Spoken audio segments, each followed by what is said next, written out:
Bienvenidos un día más a Hot Tag, soy Santiago Tomás y hoy vamos a hablar de un personaje algo curioso dentro de Wrestling Life y es que vamos a hablar de Ed Ferrara. Hot Tag. Toma el relevo. Recordar que podéis suscribiros, darle a la campanita y seguirnos en Twitter, en @HotTagYT. Repito, @HotTagYT. Y hoy reconozco que me meto en un tema complicado. Por suerte no es que el tema sea polémico o que haya debate sobre su figura, todo el mundo la odia. Pero la realidad es que no podemos distinguir muy bien su trabajo y hasta dónde llega. Para ser concretos, no podemos saber dónde acaba su influencia y arranca la de Vince Russo. Evidentemente me estoy refiriendo a Ed Ferrara, el amigo, el compañero y una de las personas más odiadas al lado de Vince Russo.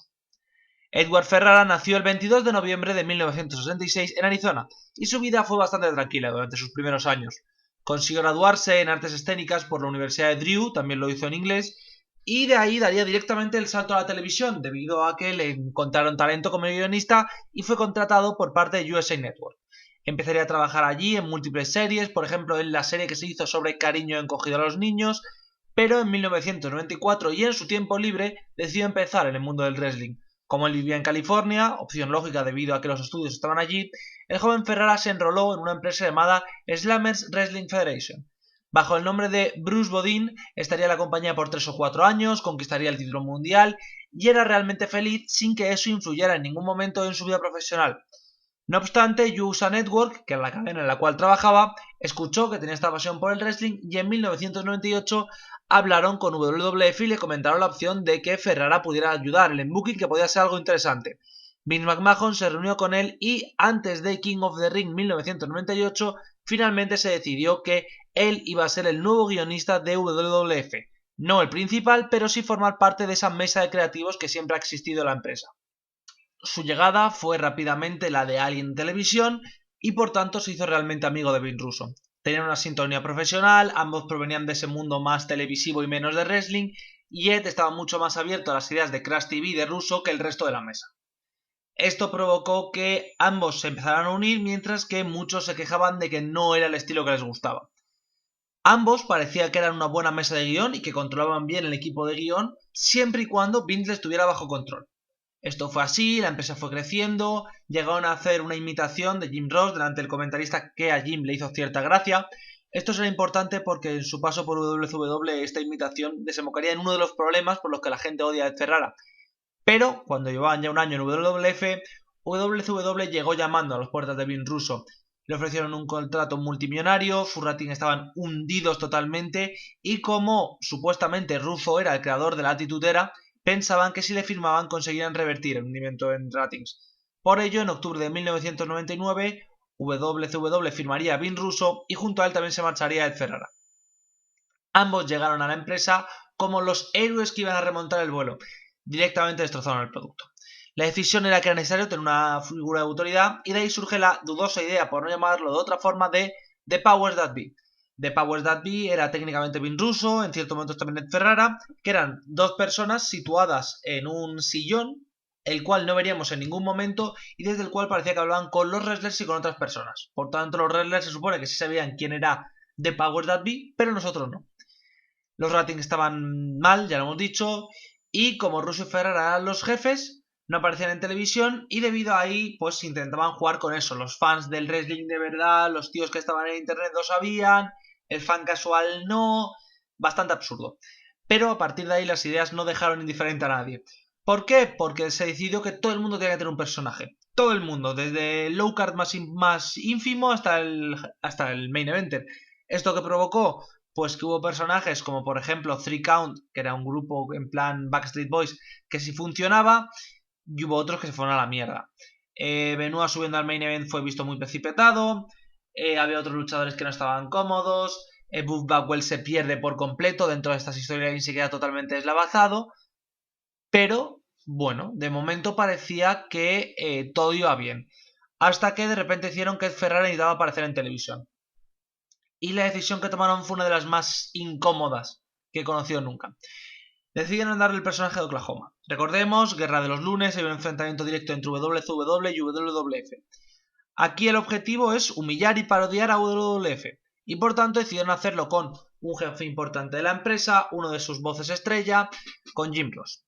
Obviamente ya hemos mencionado que Ed Ferrara ya se había burlado. Había hecho una imitación de Jim Ross en la cual llevaba su sombrero vaquero, llevaba siempre el bote este de barbacoa, de salsa barbacoa que pues JR vende y que es tan gracioso, etcétera, etcétera.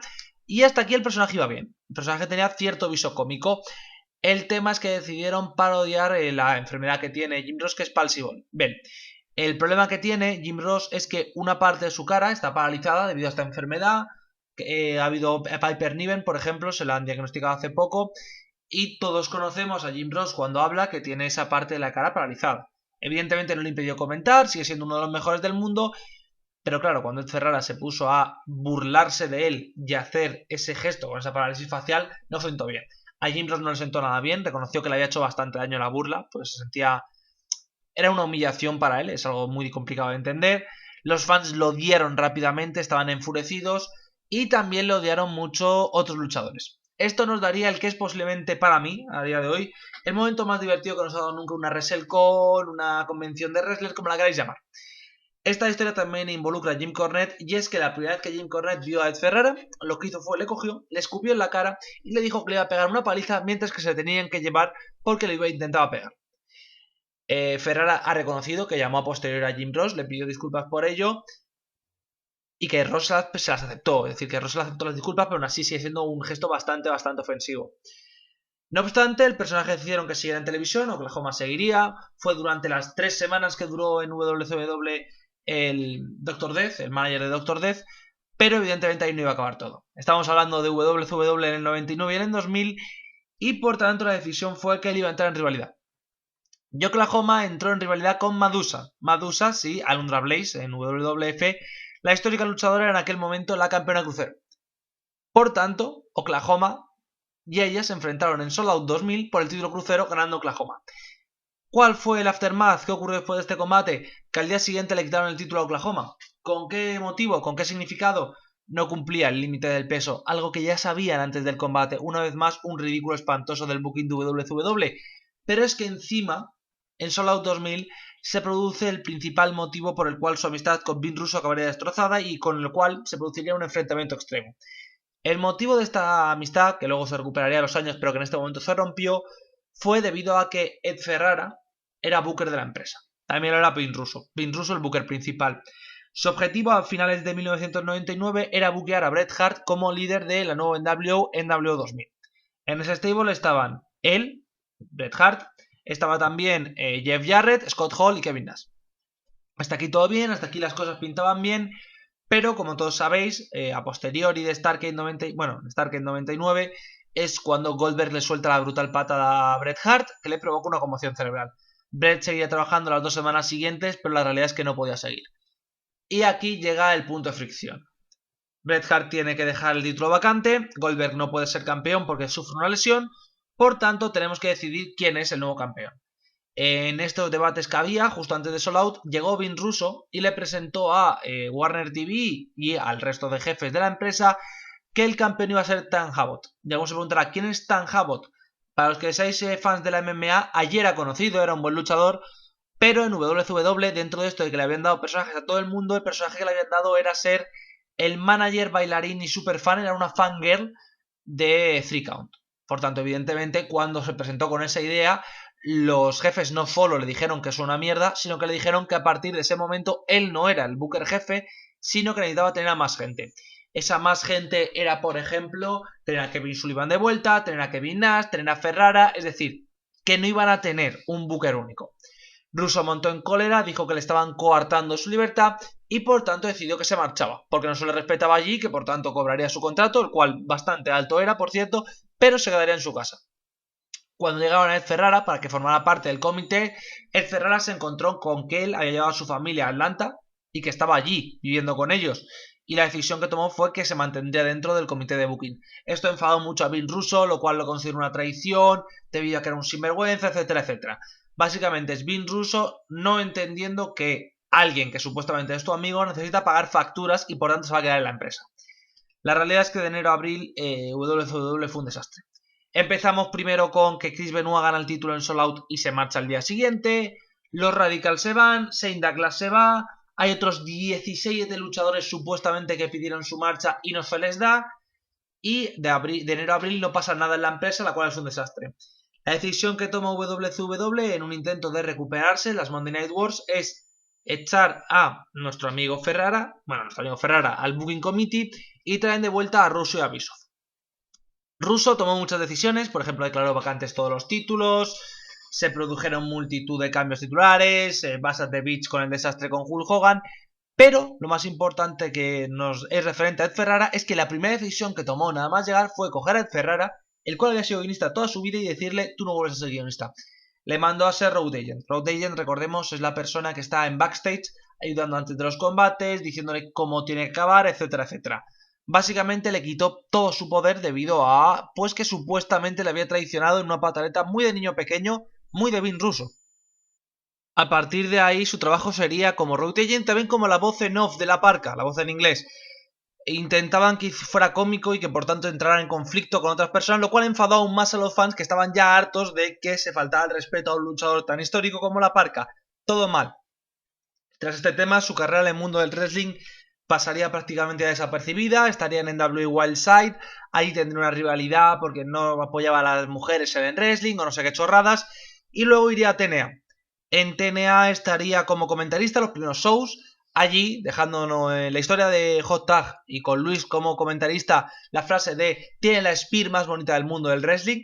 Lo peor es que no es irónico, es verdad, tiene una spear espectacular, no entiendo muy bien por qué, pero esa spear histórica pues quedaría en nuestra mente y en el canal al final porque lo hemos visto, pero tras solo 9-10 shows se marcha. El motivo principalmente es que ha tenido un tema económico la empresa tiene muchos gastos, tiene que bajar esto, y lo que le dicen a Ferrara es: no te podemos pagar de forma oficial todas las semanas. Por tanto, Ferrara, como es lógico y totalmente razonable, coge sus cosas y se marcha. Tras ello, su relación con Vin Russo mejoraría, ambos empezarían a llevarse mejor, escribirían un par de vídeos juntos, y en No Surrender 2009 volvería a TNA. Esta vuelta fue muy escasa, 9-10 meses después se marcharía del mundo del wrestling de forma definitiva. Durante todo este tiempo se ha encargado de dar clases. Primero fue profesor en la Universidad de Columbia, en Chicago, y luego en Full Sail. Repito, la Universidad de Full Sail, que es el lugar, como todos sabéis, donde se graba NXT, pero la verdad es que no tiene ninguna relación su trabajo con la empresa de Vince McMahon. Simplemente es el encargado de escribir guiones, es decir, de ayudar en la guionización y que los chavales aprendan guión en la universidad. Es profesor y en varios momentos ha hablado de wrestling, en varios podcasts. Nadie le tiene ya en cuenta para mal dentro del mundo del wrestling, salvo Jim Cornette, el cual sigue diciendo que le odia y que lo quiere matar. Pero es Jim Cornette, tiene un tanque de odio en el cual odia a todo el mundo, tampoco le podemos sorprendernos ahora por ello. No obstante, entramos en Cage Match, que para el que no lo sepa es la base de datos básicamente de combates, etcétera, etcétera, y su nota es terrible, su nota es menos de un 1, y una de las peores notas de toda la database. ¿Por qué? Pues porque sus ideas fueron realmente malas, seamos sinceros, no era un buen booker, no era un buen guionista para wrestling, cuidado, no estoy criticando el resto de sus creaciones, y muy controlado por Vince McMahon. Él y Vin Russo podían funcionar. Sin ese control, lo que era básicamente un guionista intentando hacer wrestling. ¿Qué es lo importante? Que, voy a copiar esta frase de Don Callis, puedes ser entender de wrestling o puedes entender de tele, pero es muy difícil entender de las dos. Y era obvio que Ed Ferrara entendía televisión, es decir, sus series no han sido malas, como profesor dicen que hace un gran trabajo, pero como ideólogo de un programa de wrestling era horrible. Si a esto además le sumamos la burla de Jim Ross, la humillación de la parca, etcétera, etcétera, la gente lo odia. Que le odie por lo de Jim Ross es totalmente lógico, es una enfermedad grave que Jim Ross le cuesta, es decir, que su tono de voz característico es provocado por ello, porque no puede mover una parte de su cara. No es algo por lo que reírse de alguien. Esto parece obvio, pero para Russo y Ferrara no lo es. Para el resto del mundo sí que lo es. Y me jode bastante tener que mencionarlo aquí como si fuera en plan de: oye, que está feo reírse de alguien, porque estos capullos pensaban que era gracioso. Es terrible. Y aún así, tengo que decir sobre él que no es tan malo. Y esto va a sorprender porque llevo cagándome en él, con perdón, todo este vídeo. Pero es que él no es tan malo. Él no es una mala persona. Él es un tío que dentro del mundo del wrestling no tenía que estar como tal. Es decir, todos sabéis que actualmente además se usa mucho a estos guionistas de televisión porque funcionan más, porque entienden mejor las demográficas más jóvenes. Sí, totalmente cierto. Y gente como Jim Cornette está totalmente desfasado, totalmente estúpido. Pero el tema es, esta gente se necesita dentro de una empresa que sean capaces de entender bien, que sean capaces de saber cómo funciona la tele. Sus segmentos luego en WWE se pasan de tiempo, dan demasiado poco tiempo a los combates, etcétera, etcétera. Pero en WWE funcionaban, ¿por qué? Porque él sabía que lo que quiere la gente es personajes carismáticos, cosas que te sorprendan, mantenerte pegado al televisor para que la semana que viene funcionen. Es decir, al final el wrestling es un poco como Perdidos. ¿Y a qué me refiero como Perdidos? Perdidos a mucha gente le encantó durante el primer visionado. Le encantó, le flipó y al final le decepcionó mucho. ¿Por qué? Es que no han explicado nada. Vale, volvamos a ver la serie. En ningún capítulo explicaban nada, en ningún capítulo tenían una conclusión lógica, muy pocos capítulos tenían una conclusión lógica. ¿Por qué? Porque el objetivo que había constantemente es episodio, final abierto que te sorprenda, inicio totalmente loco, final sorprendente para que veas la semana siguiente. ¿Qué implica eso? Que muchas historias acaban sin una continuidad lógica, sin una gran inteligencia detrás. Esto, que puede parecer muy malo y que a muchos fans del wrestling nos enfada, a mí incluido, dentro de la televisión funciona. Pero funciona siempre y cuando tu sorpresa sea lo suficientemente importante. Me explico, mínimamente. ¿Por qué funcionó también la storyline entre Austin y McMahon? Porque esa storyline siempre te sorprendía, incluso con lo de Ministry of Darkness. Eso, Vince McMahon siendo el malo malísimo, no tenía ningún sentido. Aún así a la gente le flipó porque era en plan de ¡buah! Vince McMahon se le ha vuelto a liar a Stone Cold. Si miramos las 10 semanas anteriores, no tenía sentido. Pero la gente alucinaba. ¿Qué pasó en WCW? No tenías ese star power suficiente para que eso sorprendiera. Mismamente, por poner un ejemplo, es que va a ganar el título mundial Tan Abbott. Vale, ¿a quién le importa Tan Abbott? En WWF se las daba a Mick Foley. Mick Foley sí que le importa a la gente. Mick Foley sí que es relevante, sí que es interesante. Esto es muy, muy, muy importante de entender. Esta diferenciación que hay es clave. Un producto de wrestling basado en las sorpresas es la Attitude. Un producto de wrestling basado en las sorpresas es WCW 2000. ¿Por qué WCW 2000 no funciona? Porque WCW 2000 es un festival del sorpresa, sorpresa, sorpresa, jaja, lol. Y eso no funciona así. No tiene sentido que funcione así. Porque lo que a ti te genera un interés, lo que a ti te genera cierta atracción, lo que a ti te genera el querer ver un producto, es que esa sorpresa, sorpresa, sorpresa, te ve algo que te gusta, te ve algo divertido. Si esa sorpresa viene de luchadores que no te interesan, con personajes que te aburren o que te parecen directamente ridículos, no funciona. Y ese es el problema que tuvieron Ferrara, ese es el problema que tuvo Vince Russo.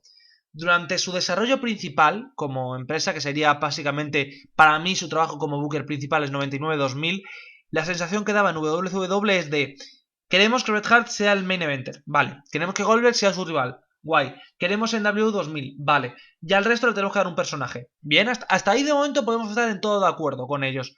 ¿Cómo iban esos personajes? A Madusa le das el título y le das un personaje absurdo, te metes en televisión porque sí, todos los combates tienen 5, 6, 7, 8 intervenciones, y storylines se montan sobre storylines. Esto es importante. El wrestling no tiene por qué ser sencillo, pero tampoco puede ser tan complicado que necesites una guía para entenderlo. En WCW, en este final del 99, principio del 2000, llega un punto donde cada combate está basado en una storyline. Pero no en una storyline de uno de los luchadores, sino en una de los dos. Una de los dos entre ellos, una de los dos con otros luchadores. Que importa de repente que hace 3 semanas se enfadaran y se pegaran por un vaso de agua. Intentaron hacer una serie televisiva donde, oh, este pequeño detalle, los fans de internet lo entenderán porque hace 4 semanas pasó, cuando a nadie le interesaba porque se cansaban. Porque era un producto de 3 horas, muy largo y muy denso. Posteriormente pasaría a 2, y con Thunder pasaría lo mismo. Ese es el problema de WCW. Tenía demasiado tiempo para lo que querían contar y no sabían rellenarlo. Y como no sabían rellenarlo, metían cosas que luego desaparecían, que a veces se quedaban. Por ejemplo, Disco Inferno funciona, se queda ahí toda la vida. Yo qué sé. Mike Awesome no funciona como de Fat Chick Thriller. Le quitamos de ahí y le ponemos otro gimmick. Y así constantemente. Ese es el problema que tiene. Y luego, esto es obvio, burlarse de Jim Ross es una sinvergonzonería alucinante y no se la deberíamos pasar por alto. Y lo de la Parca menos, porque la Parca era un luchador súper querido al cual conviertes en un personaje cómico porque jaja, soy Ed Ferrara. Entiendo el odio del mundo del wrestling, pero mi opinión, y con lo que quiero cerrar esto, es que era una persona que no debía estar dentro del mundo del wrestling trabajando en el mundo del wrestling. Y este es el resultado que provoca, por desgracia. Con esto quiero dejar el vídeo de hoy. Para mí es un placer, la verdad, hablar de estos temas. Recordar, el viernes volvemos con un vídeo de opinión. El domingo tendremos otro vídeo de opinión. El lunes el primer Survivor Series de la historia. El martes TNA, porque esa pesadilla de 2003 continúa y seguimos viendo a Russo, que es lo peor. El miércoles volvemos con la Wrestling Live. Y luego, posteriormente, el viernes otro vídeo de opinión. Y el domingo, la maravillosa y también a veces difícil WCW. En este caso, recordemos, dentro de 11 días, 10 días, lo que toca es WCW en el mes de marzo. Con esto me despido y hasta la próxima.